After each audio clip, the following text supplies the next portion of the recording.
The title of this video is not clickbait. I do believe that this is probably the most important thing I have ever learned about being a performer. It's from this book, The Art of the Noh Drama by Zeami Motokiyo. Zeami Motokiyo, his father, is credited with founding the Japanese performance Noh Drama, and Zeami Motokiyo is credited with turning it into a true art. He lived from 1363 to 1443, and he wrote these treatises just for his performers. They were secret. They were not generally available to the public until they were found by a collector in a bookstore in 1908. And after that, they were published and became disseminated.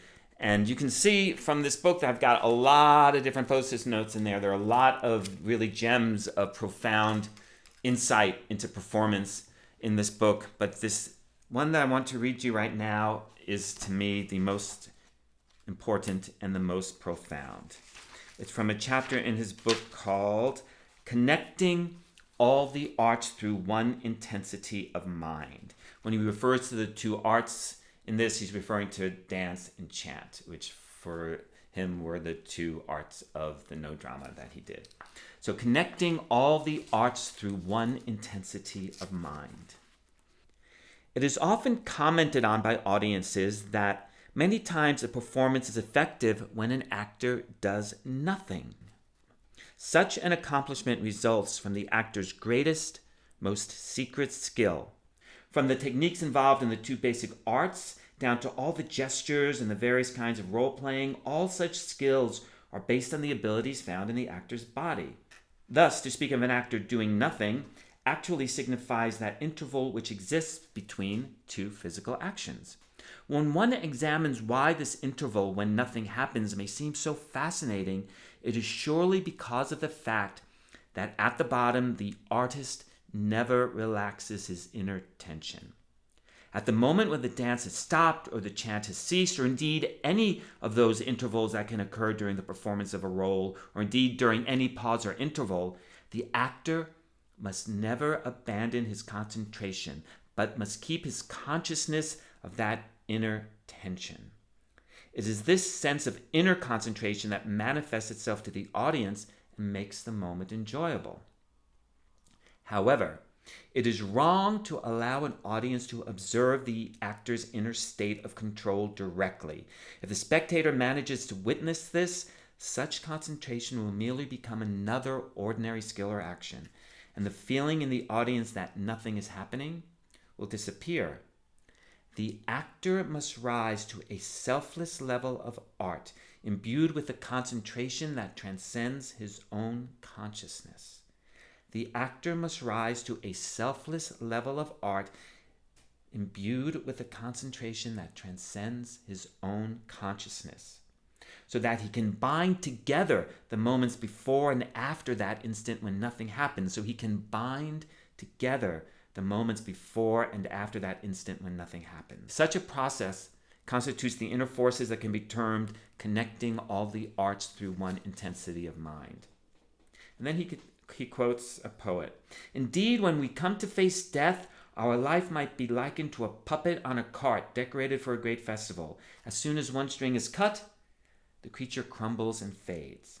Such is the image given of the existence of man, caught in the perpetual flow of life and death. This constructed puppet on a cart shows various aspects of himself, but cannot come to life of itself. It represents a deed performed by moving strings. At the moment when the strings are cut, the figure falls and crumbles. Our art, too, is an art that makes use of just such artifice.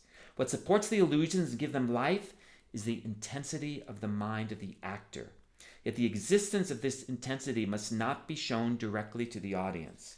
Should they see it, it would be as if they could see the strings of a puppet.